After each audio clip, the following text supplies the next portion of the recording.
the offensive line isn't bad. PFF actually has them ranked as the 10th best unit coming in, especially run blocking last year. I thought they did some good things despite, a little bit of the injury bug here and there. But, Chuba, T-Mac, okay, I can get behind two guys, and that's why I would, say keep them ahead of the Seahawks because there's two players I like here. But, man, really trying to expect more out of Bryce and the offensive firepower as a whole.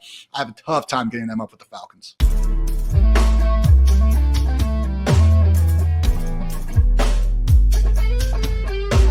What is going on, Sharp Football family? Is your resident Swami of Konami, Rich Hribar, and we are here post 4th of July, not quite to training camp yet, but it is football season.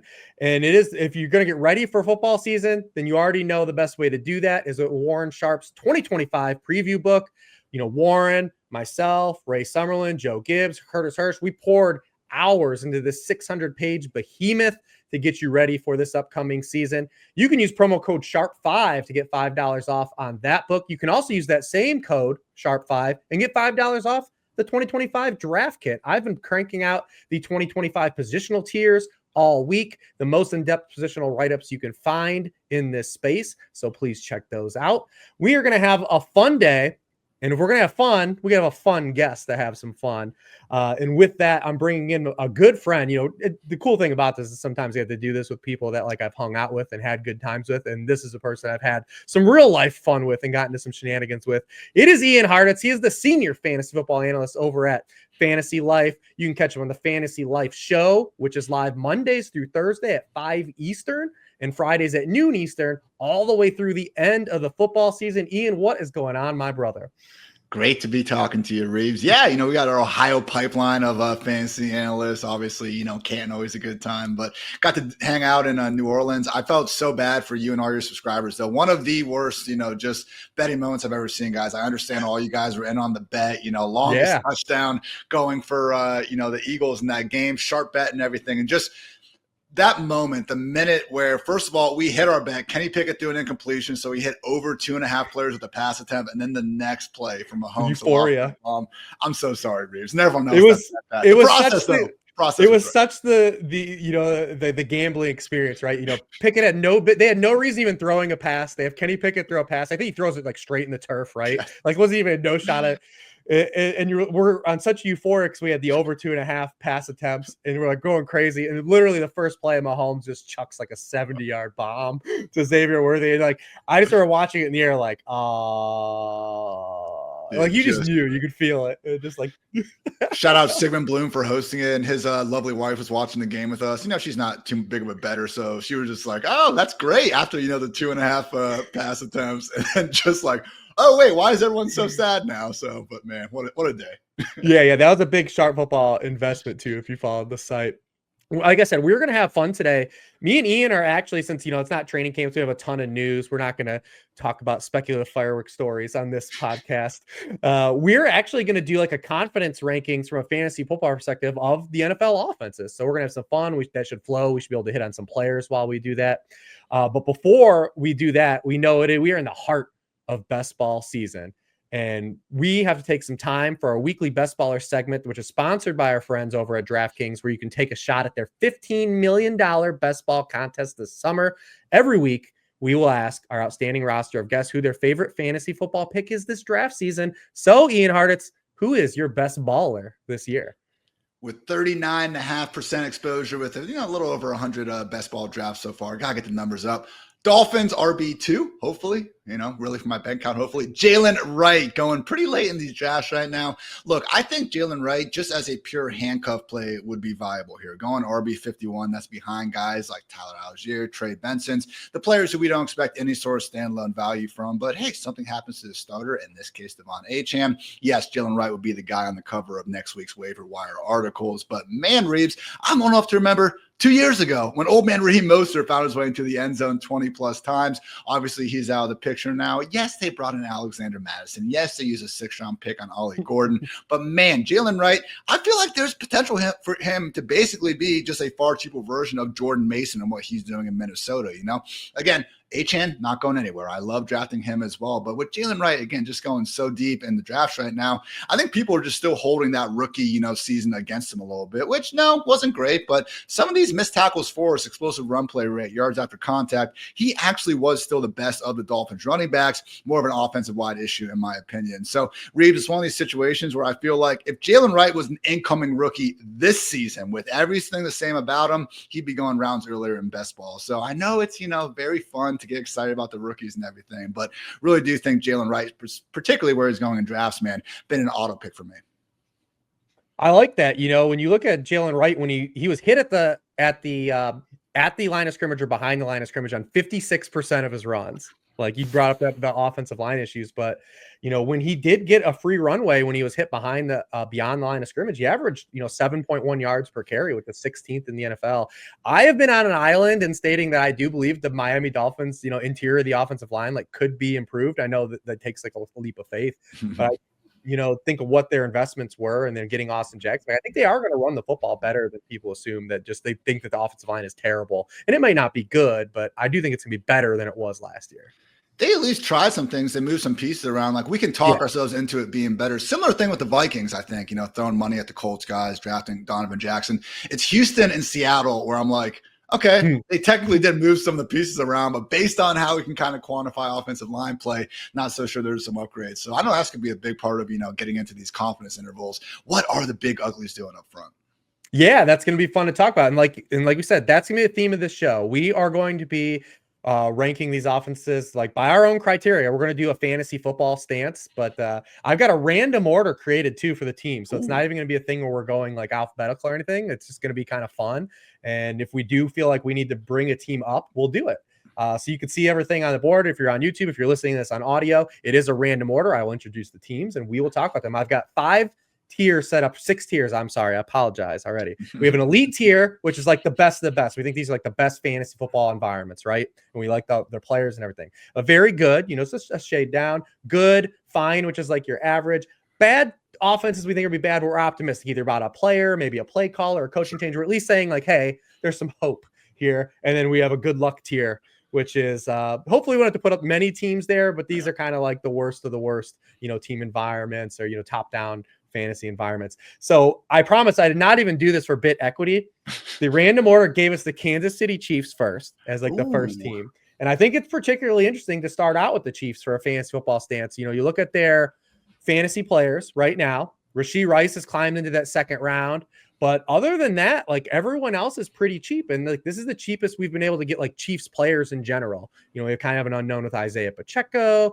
How we feel about Xavier Worthy in year 2, Hollywood Brown, 35-year-old Travis Kelce, Patrick Mahomes is the cheapest he's ever been. So Ian, I'm going to defer to you and then just kind of chime in. Like, where do you think we start with the Kansas City Chiefs? And give me some thoughts on how you think about some of these players like Pacheco and Worthy and Mahomes at his price point. I feel like very good is fair, and we could honestly be looking back at it in a few months and going, why didn't we say elite? I mean, 2018 to 2022, this offense never ranked worse than 6th in scoring. And we even had Tyreek leave from Miami. Mahomes still put forward a QB1 season. Everything seemed to be going fine. It's just these last 2 years, man. Maybe it is Matt Nagy, coming back down to Kansas City and causing all these problems, but back-to-back 15th ranked efforts in terms of just points per game. And man, like there is something to be said where if you wanted to go out and say that Josh Allen or Lamar have actually been the better real life quarterbacks just in these past 2 years, I think there's an argument to be made. That said, I know I might myself, and I'm sure plenty of other people really were buying back into Mahomes, getting back to partying like it was, 2018 or again, something closer to that last year. But Hollywood is out before the season starts. Xavier Worthy really wasn't playing that well until the second half. And obviously Mahomes himself kind of took Rashee Rice out with that friendly fire in week 4. So throwing Pacheco being out, throwing an offensive line that wasn't good. We've seen enough, I think, just different, hopefully just the injury guys staying out of the way. Like there should be enough players, I think, healthy for the Chiefs this year to wrap our minds around an improvement. Like you said, the price points are pretty affordable for everyone other than Rice at this point. Pacheco is one of my most drafted running backs. I think very good is a good spot for him. I like that. And we know the Chiefs are going to throw the football out like consistently. Yeah. And I think you hit on something that was, top down. That's very important is that we didn't really get to see what the Chiefs intended to do offensively, I believe, coming into last offseason. Hollywood gets hurt in the preseason. Rashee Rice goes down in week 4. Pacheco, I think, gets hurt in week 3. And I don't think the intention ever was to like run the offense through Travis Kelce. If you watch them the opening month of the season, like that kind of wasn't their intent to run the offense through a 35-year-old version of Travis Kelce. They just kind of were pushed into that as the season went on. And this season, I think we'll see them run a lot more 11 personnel, have kind of Kelce be an ancillary piece. I do want to get your thoughts real first, though, on the price point of Xavier Worthy, or if you want to include Rice too, are you paying the bull price for Rice now that he's climbed up? And like, how do you think these guys coexist? Are one of these guys overrated? I think it's Worthy more than anything because his big boom really had to come from the change in role, almost getting that Rashee Rice roll down the stretch. I mean, you look at him, weeks 1 through 10, ADOT was 11.9, kept having those battles with the sideline. Mahomes missed him a couple times too, but man, like 2 of his 3 catches on passes thrown, at least I think it was 25 yards downfield, both happened in the Super Bowl when the game was already kind of out of reach anyway. So again, ADOT went from 11.9 to 7.5, from weeks 11 to the Super Bowl, had a bunch of rush attempts going on there too. Now the bull case, I guess, would be for exactly what you were talking about. Travis Kelce had 12 targets during the first 3 weeks of the season. So if they do really just have him take a back seat, use Rice and Worthy in those underneath areas, I think that would be the path of both these guys getting going because it's not unheard of to see wide receiver, one offense produce multiple pretty solid wide receivers in fantasy. Last 10 years, there's been an average of 5 offenses per year, have at least 2 top 24 wide receivers in PPR points per game. So again, more so buying Rice just now that we're getting good injury news and also the suspension seems like a non-factor per another Ohio fantasy analyst, Drew Davenport, shout out. So haven't been clicking Worthy a ton. Rice will be my guy. Pacheco most overall. Yeah, I like that shout. I mean, the thing with Worthy, and I know he was a rookie and we expect year 2 improvement. I mean, he didn't even reach 80 yards receiving in a game in the regular season. And that was with all those, basically without Hollywood missing most of the season, with Rashee Rice was supposed to see so it's just hard for me, I think, to pay his price point when I have so much more confidence in like a lot of the receivers around him. So we're going the pretty interesting here, the Chiefs into the Jets, right? Like who, I said this is random order here. The Jets are a team, turning over a transition here. Aaron Rodgers is gone. They bring in Aaron Glenn as head coach. Tanner Engstrand is a guy we have really no clue. Like we really have no clue what Tanner Engstrand is going to bring over. They bring in Justin Fields as a quarterback. So where are we going to start out, with this Jets outlook? Garrett Wilson is floating around like the wide receiver 12 range. So I'll let you kick it off here. Isn't it kind of funny with the Engstrand stuff? Like, okay, Ben Johnson's going to the Bears. He's Ben Johnson. The Bears are going to be awesome. Well, Ben Johnson spent the last, 3-4 years in Detroit. Lions should be fine. They can just keep doing that. Wouldn't Ben Johnson's right-hand man also be capable of kind of keeping this scheme going? So I don't know about you, Reeves. I do think sometimes with our, play caller, it's a tough thing to kind of quantify sometimes. So I think we're a little more reactive with it. We just look at the offenses that score a lot of points and we kind of pick it through. I heard Mike McDaniel was actually talking about play calls, and he actually thought it was kind of an overrated aspect because he just said personally the amount of times that he's called a really bad play and his players bailed him out or vice versa happens a lot more than we think. So, man, you look at it, Garrett Wilson, Breece Hall, and Justin Fields. For us to have 3 players from the Jets going as high as they are for an offense that we probably wouldn't rank all that high in terms of real life points per game, it means we're probably wrong one way or the other, man. And honestly, again, given the fact we could have the scheme, I'm feeling kind of optimistic about the Jets, Reeves, which is scary to say out loud. But, man, Justin Fields, Swami Konami, like these guys do not bust historically. 28 of 31 quarterbacks with at least 100 carries in the season that posted top 12 numbers since 2014. Breece Hall, pass-catching running back. Hopefully explosiveness is there a little bit. Garrett Wilson in that receiving room could get 150 targets. So, again, I would feel worse if there was like more target competition going on. If there were, Isaiah Davis, Braylon Allen, okay, I guess they could carve it out, but it's not the steepest competition in the world. If we weren't as sure about the volume going on with the Jets, I'd feel worse, but I struggle to put this group too low when we have 3 dudes who could all finish in the top 12 at their positions, and we wouldn't be like, that sucks. So can we go fine? I'm willing to agree with that, because it's fantasy football, the one thing I think from a reality stance, if you're saying like, all right, the hopium is that Tanner Engstrand is New York Ben Johnson, right? Yeah. The one thing that, Ben Johnson was successful in creating in Detroit was this under center passing game. And that's how they were so effective. They had the good run game and the under center passing game. Mhm. And we just haven't seen that from Justin Fields, right? And that's something he wasn't asked to do at Ohio State. So maybe that it all stems back to there, and he's never had to develop in that capacity. But, his under center passing since he entered the NFL he's 35th in EPA per dropback. And if you remove that component, he still has to just be Justin Fields. The overall offense may not be that productive. And then we just kind of get like these ho-hum runouts where, yes, maybe Breece Hall, Garrett Wilson, and Justin Fields all finish okay in overall scoring. From a weekly stance, they just maybe never line up like that, where you consider them a wide receiver 1, RB1, and a quarterback 1. They're just like, maybe like an accumulative scoring boon. But that's why I say like fine makes a lot of sense. Like you said, though, the best thing about the situation is like the depth here is largely like a bunch of dudes. Like we don't really have to kind of, get into the weeds on. So I'm cool with leaving them there. Like I said, we don't want to take like 10 minutes on every team here. We could. The next team up, we could. Oh yeah, we absolutely could. The next team here is the Atlanta Falcons, and this is the team that I have been really wanting to invest in. Now they have 2 first-round picks, basically. 2 top 15 picks. Bijan Robinson is the consensus 101, 102, and Drake London like flirts around that first round, second round turn area. But when I look at the Falcons and I look at their schedule layout, and I've talked about this on a few shows, like their first 8 to 9 games of the season, they face nothing but like competent offensive play. And we don't know if this defense is going to be any good. Like they could be just in shootouts. And in 2 of the 3 games Michael Penix started last year, they were like 60-point games, like 30 games. And if they're in just a bunch of these games, like, yeah, the top guys, London and Bijan, were into, but like, should we be in on guys like Mooney, the ghost of Kyle Pitts, Penix himself, right? I mean, so where are we slotting the Falcons? Because they are top heavy, but there are some cheaper pieces here too.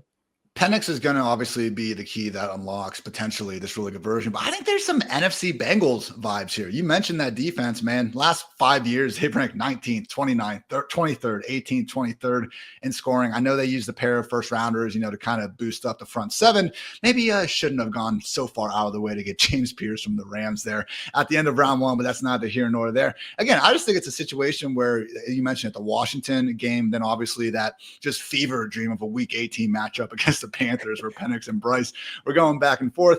I mean, Penix is obviously a gunslinger. I think there's potential for him to be in that Jameis Winston realm of fantasy and honestly real life, where a lot of fun to watch. There's going to be some bad, but there's also going to be some fantasy friendly goodness. So I think some of the, just concerns about his accuracy are a little bit overblown. None of his interceptions, in my opinion, were his fault. 2 of them hit his dudes in his hands. Looked like it was a miscommunication on the other one. And yeah, he didn't complete 60% of his passes. When you're actually throwing the ball with an average target depth over 10 yards, though, we should be giving that a bit more, just, I guess, credence. Hey, it's 2025. We can do more than just look at raw completion rates. So, man, London, Bijan, we put the Chiefs very good. I certainly feel better about them than the Jets. So maybe get the Falcons in the good tier. That's where I would go.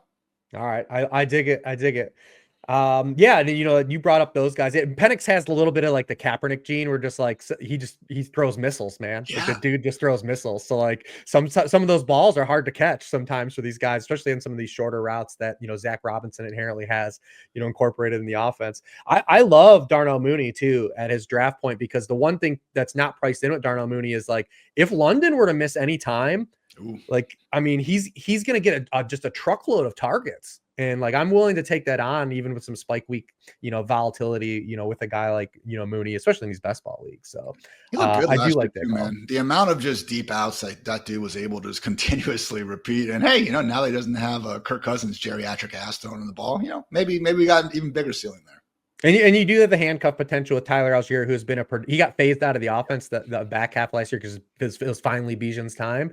But if something were to happen to Robinson, which we don't want to have happen, there's handcuff quality there too for upside for a player that's already been, proven production when he's had opportunities. Fun stat real quick. Tyler Algier, 586 combined carries and targets in his 3-year career, 0 fumbles or drops. I knocked on wood, but shout out Mr. Consistency, Tyler Algier. Yeah, listen, that gets you faith in the coaching staff. They love that stuff.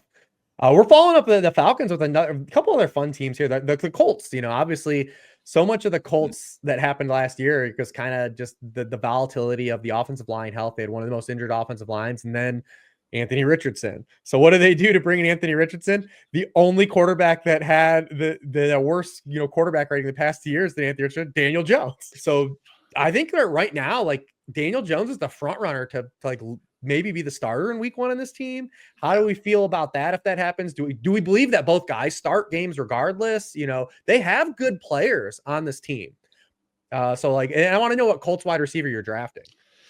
Usually Josh Downs, but I've actually, him and Pittman, I kind of treat them similarly to the Giants running backs because they go in like the same range of drafts, where I'm just kind of happy to get either guy because I think the uncertainty I hand is why they're both being priced down that low. Really does seem to be their floor, more so than their ceiling. And to Pittman's credit, especially, man, played through a broken back last year. That was one of the crazier, week-long IR storylines that went on. So don't want to completely write him off. And man, if Daniel Jones fed Wan'Dale freaking Robinson 140 plus targets, why can't he give Josh Downs and or Pittman that many as well? So I'm with you, man. It's one of these weird teams where wouldn't say there's, it's almost like it reminds me of the Packers, where all the wide receivers are good, albeit maybe one isn't just exceptional. But we do have, again, also some good tight ends now. Tyler Warren in town. PFF ranked the offensive line as the 5th ranked group going into the season. Obviously, a lot of respect for Jonathan Taylor. So if you were going to try to say, like, who is this year's Sam Darnold, Daniel Jones is checking a lot of those boxes. We did have the 1 year, and I know it was just 1 year, but what were we saying going to last year with Darnold? It was like a 5 or 6 game stretch with the Panthers where he actually looked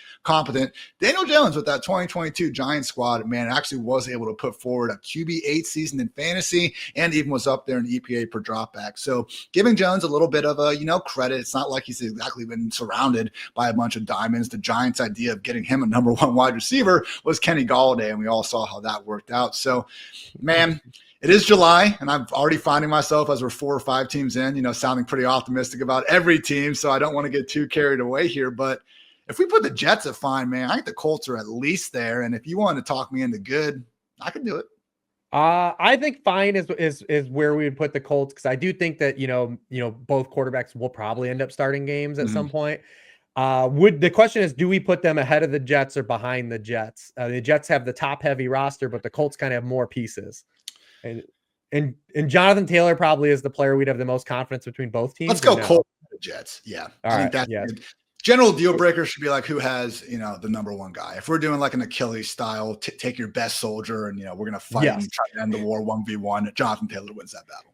Football season is right around the corner, and there's no better way to lock in your fantasy dominance early than with Best Ball on DraftKings, where you draft once and ride your roster all season long. And right now, DraftKings is giving all customers a can't-miss offer. Draft one, get one. Enter a lineup in the $15 million Best Ball contest for just $20, and you'll score another Best Ball ticket to play free for a share of $15 million, giving you a second shot to win big. It's easy. Just draft your dream team once, no weekly management required, and let your top scorers automatically start each week. Across the whole season, every breakout star, every clutch play, every touchdown will count towards your quest for a share of $15 million. And if you're looking for someone to plug into your best ball lineup, there's nothing better to buy than year 2 wide receivers. Looking at wideouts that have been selected outside of the top 24 based on years in the league, second-year wideouts have delivered the highest hit rates for beating their ADP and delivering wide receiver 1 and wide receiver 2 scoring seasons. Download the DraftKings Daily Fantasy app now to draft your $20 best ball lineup to play for a share of $15 million and get a second ticket to play free for a share of $15 million. That's 2 chances to win big without ever setting your lineup again. Draft one, get one. Only on DraftKings. The crown is yours. Yeah, so we're going to slot the Colts into fine ahead of the Jets. And this is going to bring us to our next team, the Baltimore Ravens. You look at just the last 2 years, the music Todd Monken and Lamar Jackson have been making. I mean, Lamar has he's coming off maybe the best quarterback season of all time. Like literally, like no hyperbole, like 41 touchdowns, 4 interceptions, like set all-time like EPA records. He also ran for 900 yards. Obviously there's going to be some regression with this offense. Like, he's not going to have those types of counting stats, but Monken has really unlocked kind of the best version of Lamar. But, the big dog is still the big dog. He's not going away. Zay Flowers is solid. Bateman made a step up. You still got Isaiah Likely and Mark Andrews. Is this our first elite offense? 100%. And yeah, we can say regression for anyone that just had a really good year, because guess what? It's pretty hard to do that 2 years in a row. But man, you've said it.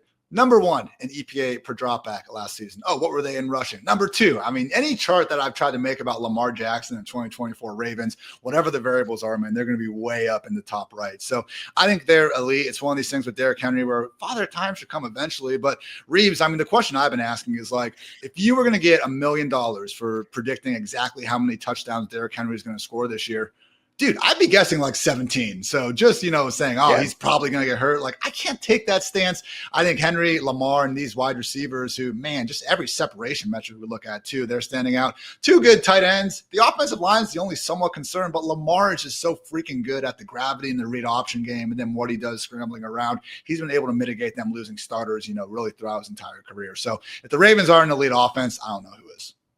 Yeah, and you know what? I've been kind of toying at the idea. Let me pitch something to you, off the cuff here.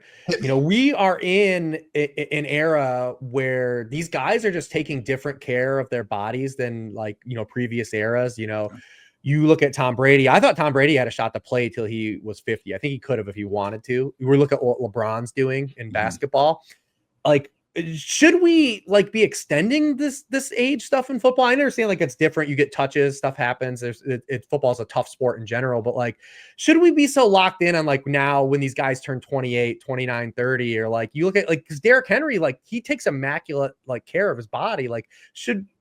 We know father time comes for everyone, but how much of a concern is his age really to you? We should only care about the upside outcome, right? I think the age needs to be going alongside efficiency going down, which was the opposite of what we saw with Henry. Even the years in Tennessee, man, going into last year, you could look at basically the Titans being the worst offense in the league in yards before contact per carry. Henry's yards after contact numbers and his speed overall per next gen stats really didn't drop off at all, even during those, relative down years in Tennessee. So I think it's a great point. I've also kind of taken that approach with some of these wide receivers coming out who weigh 180 pounds. And it's going back to 2000, this and that. Turn on Ravens Steelers from 2009. That was a completely different sport than what we're seeing out here right now. So I think you're spot on. So again, age, if it's going with injuries, with declining efficiency, maybe someone like Cooper Kupp would be a better example for that. But Derrick Henry, man, right now, wheels up. Yeah, and it's just such a perfect marriage. It's so obvious too, right? Him and Lamar Jackson, being able to put defenses in hell at the mesh point. He saw, his best light box numbers of his career when he just didn't have to be the offense, because you have to respect Lamar Jackson versus all the vagabonds he played with in Tennessee outside of that one magic Ryan Tannehill season where he just carried the offense. He doesn't have to do that, and made him, an even more dynamic player, which is scary to think about. In the regular season, he had more 20-yard runs than Saquon Barkley. Oh my God. Just well, and also bananas. A lot of times when we see, the issue with some of these quarterbacks like Lamar, Josh Allen's of the world is, okay, we're going to get an increase in yards per carry, but worked out for Saquon because he was scoring 50-yard touchdowns. But a lot of times we see those quarterbacks like Jalen Hurts be a factor near the goal line. That's not the case so much in Baltimore. Lamar last year, 0 carries inside the 5-yard line. Very similar to Kyler. He had 1 in Arizona. So James Conner, Derrick Henry, again, maybe you're not going to catch all these passes, but when you're getting 90% plus of your team's goal line rush attempts, more than makes up for it.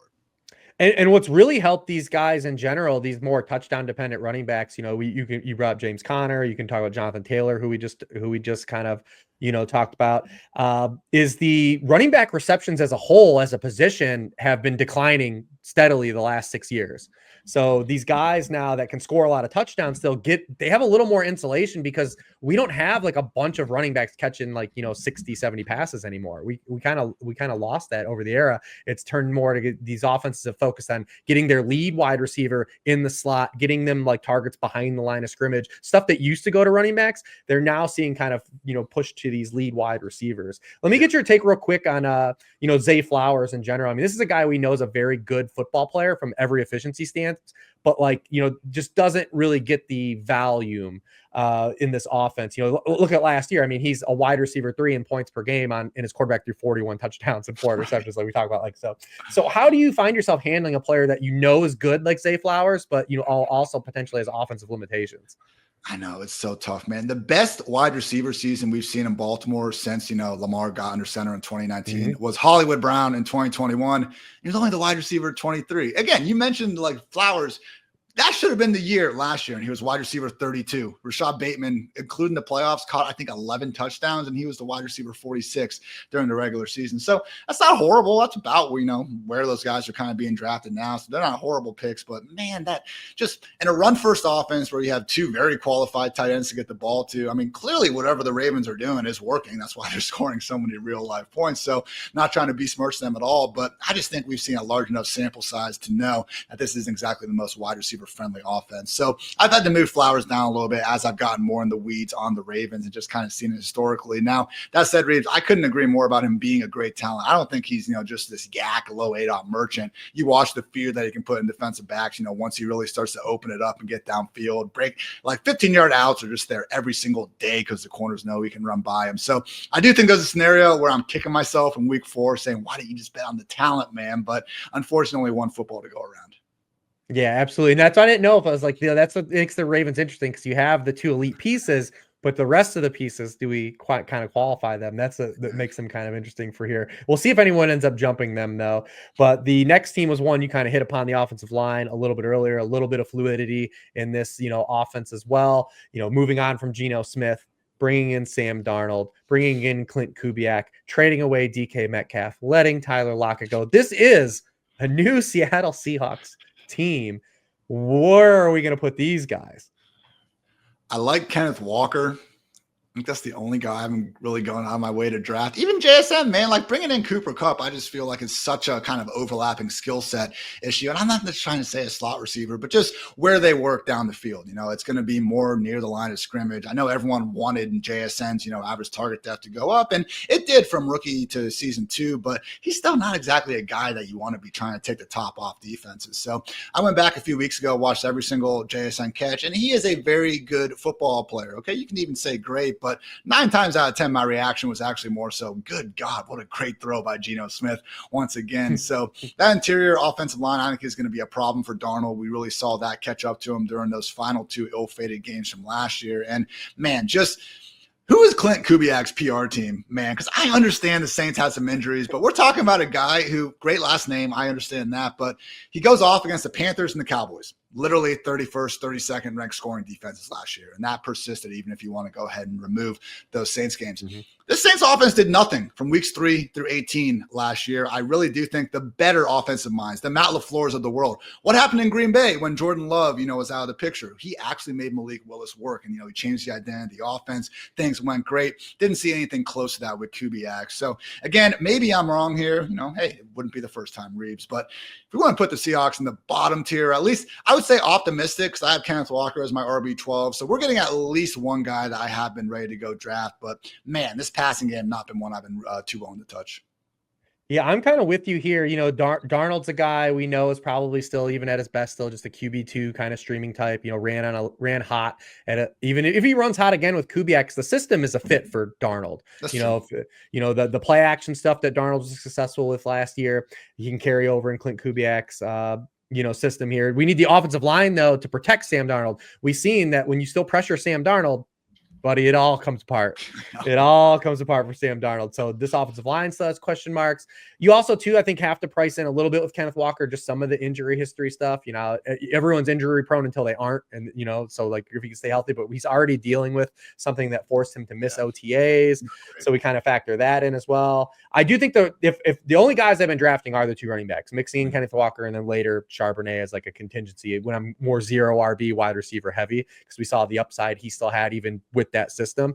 But I do think Clint Kubiak will bring the best out of Kenneth Walker, especially switching over to that outside zone scheme. I mean, for his career, 4.7 yards per carry on outside zone runs for Kenneth Walker, 3.8 yards per carry on non-outside zone runs. So if we get some more of that, because that was what brought Alvin Kamara back from the efficiency graveyard. Alvin Kamara was in the graveyard efficiency-wise. So I'm with you. I haven't been drafting either wide receiver because of the reasons you said. Like, you kind of have to take a leap of faith on one of these guys playing outside of archetype, because they're not going to play a lot of 3 wide receiver sets. They're going to have tighter splits. So it's not necessarily guys being like outside wide receivers and winning fully outside the numbers, but Cooper Kupp and JSN are guys that are going to have to show that they have to win outside. And, Cooper Kupp just couldn't get open last year. And we just don't have a sample size of JSN winning outside of the NFL because he hasn't been asked to, playing with Lockett and DK. So I'm with you. I think bad, but optimistic on guys like Kenneth Walker, maybe JSN because of the price point stuff, but I'm there with you. Let's move over to the Carolina Panthers, who gave us that spark of hope at the end of last season with Bryce Young, spend a first-round pick on more weaponry for him and Tet McMillan. They add Rico Dowdle to Chuba Hubbard. I mean, this is kind of an interesting team because gamers in general have 1 foot in, kind of 1 foot out on the top pieces, the rookie wide receiver and Tet and then Hubbard where he's at. I think I want to put him, I'm leaning towards fine being along there. Like I can talk myself into it. Bryce Young, second half of the year, if you just, wanted to kind of pick your stats, not all of them are great. EPA, yards per attempt, still not exactly crushing it, but the big time throw rate and even his PFF passing grade, man, really was up there during the second half. Everything was so hard though, which on the one hand is like kudos to Bryce Young and those guys for making those plays. Obviously, his clutch gene too is fantastic. Like they should have had some marquee victories. Of course, Legette's dropping it against the Eagles. Mahomes is getting going late against when they were playing the Chiefs, even though they briefly were able to tie things up at the end. So again, more competitive. The week 18 game was fun. Chuba was doing his thing. It's just, man, I can't completely forget the first year and a half of this Bryce Young experience. Dave Canales, man, has an entire offseason, and that was the result we got from Bryce Young in the first 2 weeks. If Andy Dalton didn't get in a car wreck halfway through last year, would Bryce Young still be on the Panthers, man? So, again, it's one of these things where the offensive line isn't bad. PFF actually has them ranked as the 10th best unit coming in, especially run blocking last year. I thought they did some good things despite, a little bit of the injury bug here and there. But, Chuba, T-Mac, okay, I can get behind two guys, and that's why I would, say keep them ahead of the Seahawks because there's two players I like here. But, man, really trying to expect more out of Bryce and the offensive firepower as a whole. I have a tough time getting them up with the Falcons. Yeah, I think the other thing, too, at the Panthers is, if this defense is just better at stopping the run, which they wholeheartedly threw money at in hopes to, like they did their interior offensive line the year before, that's kind of what it. Do they just play tighter games? And they did give good teams hell games, but for fantasy football, like we don't want like a muck it up game. We want them to have we want this defense to be terrible and then to play like the shootouts that we kind of saw them have at the end of last year. I'm with you. I will say I haven't been drafting a lot of Tet McMillan at ADP, but I think he's fine where he's going. I don't think that you should be scared off of, because a lot of people are scared off of what happened with Marvin Harrison Jr., which ironically happened in the same year with Malik Neighbors being one of the better values. People do this all the time because I like the running quarterbacks, right? Or not. And people are like, hey, well, Anthony Richardson was a total bust. And I'm like, oh, that's funny because it happened in the same year Jaden Daniels was the best value at quarterback. We tend to pick our arguments in that, that which battlefield we're, defending. But yeah, my thing with Bryce Young is I'm worried about the rushing being static. Because he got the big bump in terms of rushing, but we know he's not inherently a running quarterback. He's mobile and can create, but he had a bunch of touchdowns. He had 4 rushing touchdowns over expectations. And I just don't know how sticky that is because that boosted up from his fantasy lines. I think he's fine where he goes. He's not it's not like people moved him up to QB 12 or anything. It was ridiculous though. I mean, weeks 13 through 18, only Josh Allen scored more fantasy points from rushing than Bryce Young. He's not Matthew Stafford. He's not Josh Allen. No, but he's also not Josh Allen. Okay. So just by virtue of that, I think the question is, I think I'm willing to are we going to put them in bad but optimistic? Or are we going to put them in fine? And if we're going to put them in fine, they don't have the pieces that are top heavy like the Jets. So would they be behind the Jets if we do that? I almost lean ahead of the Seahawks and bad but optimistic. Okay. Because Chuba is the only guy I'm not even super thrilled about Chuba. I'm taking Kenneth Walker ahead of him in that range, but we at least have T-Mac who I'm feeling. But yeah, they don't have enough of a overall infrastructure, I think, to be up there with the other two. I wish Hubbard caught more passes, but I do believe when you look at just the way he's just continuously gotten better, that he has kind of the James Conner gene. And I think he's going to continue to be productive still. And they're going to obviously ride him. Not to the degree they did last year because of the injuries they had, but I think he's going to be the focal point of the offense still. Yeah, and we forget about some of those late season extensions that, it's week 13, so it's not exactly the biggest news then. But yeah, $33 million for Chuba, James Conner, David Montgomery, these guys got extended. Again, maybe not the sexiest player going out there and everything, but Chuba last year, man, RB4 in terms of rushing yards over expected per carry. Good football player. And number one in terms of rate of runs over expectation, which I think is Nice. relevant in that stat, right? Because, obviously you can have an 80-yard run and 78 of them were over expectations and everyone quotes the yards. But in rate of runs over expectation, Chuba was number one in the NFL. So I actually really like that similar concept for yards after contact because, guy breaks an arm tackle at the line, goes for 70 yards. So I will give Rico Dowdle some credit for that. Rico was the number one running back last year in percentage of carries to get at least 3 yards after contact. So again, it's a generally good stat, but when I think of yards after contact, I'm trying to think of a guy who like consistently can pick up yards after contact. All due respect to Bucky Irving, he has some bonkers numbers. He's a great running back, but like when Bucky's averaging the same as Derrick Henry, like I think we can agree that's maybe stat needs a little bit of work. I'm for that. So let's keep this train moving here. We got the Buffalo Bills next, and they're kind of like in Ravens territory, right? Because you have the big piece in Josh Allen. But then you don't have a Derrick Henry. James Cook had the monster touchdown spike season. We know the touchdowns are coming down for him. He was number one in touchdowns over expectation. I'm sure you do work with Dwayne, and I'm sure Dwayne's brought this up a bunch with James Cook. Oh, yeah. And then the receivers and the tight ends, like, arguably aren't as good as Zay Flowers or Mark Andrews either. So how could we put them over the Ravens, right? So it's like, where do we slot that? Where do we slot the Buffalo Bills? Because it's from a fantasy stance, we love Josh Allen, but what about everyone else? They're pretty close to the Ravens in terms of, okay, we have obviously QB1, QB2, however you want to rank them, feel free. James Cook isn't Derrick Henry, but that's just, they don't really give him the bigger role. The fact that James Cook went off the way he did last year while getting fewer touches than before and like not evolving as a receiver really was hilarious to see. But man, that AFC Championship game, he looked like one of the best players on the field. So not trying to besmirch Cook. It's more of a rotation in their backfield than what we see in Baltimore. And accordingly, that's why, we have them ranked a little bit lower. I know we don't exactly love these wide receivers right now, but we're only 1 year removed from Stephon Diggs being a consistent wide receiver one. Like Reeves, I saw a trade rumor about Terry McLaurin, the Bills investigating that and going on. Goodness. Not saying that's going to happen, but yeah, Terry McLaurin, he wouldn't be moving down in ADP if he goes to the Bills, man. If anything, we could be talking about him as a top 12 dude. So don't think, Shakur or Palmer or Keon. I do like Keon Coleman at his price point, but that's, kind of a wide receiver 5 boom or bust type of option. So again, it's more so just the way that they're rotating the guys is making me question if we should have them up there being elite with Baltimore. I put them ahead of the Chiefs for sure. In terms of real life offenses, man, they're incredible, but it's just the way they rotate things works out for them great in real life, but just obviously makes it a bit tougher to get behind the fantasy line. All right. So do we want to put them in very good ahead of the Chiefs? Yeah, I feel good. All right. All right. I like that. This one's going to be good here. The Miami Dolphins are our team that's up next. Team that went through basically the worst iteration of Mike McDaniel's savanthood. We pulled it back. Now he's an enemy.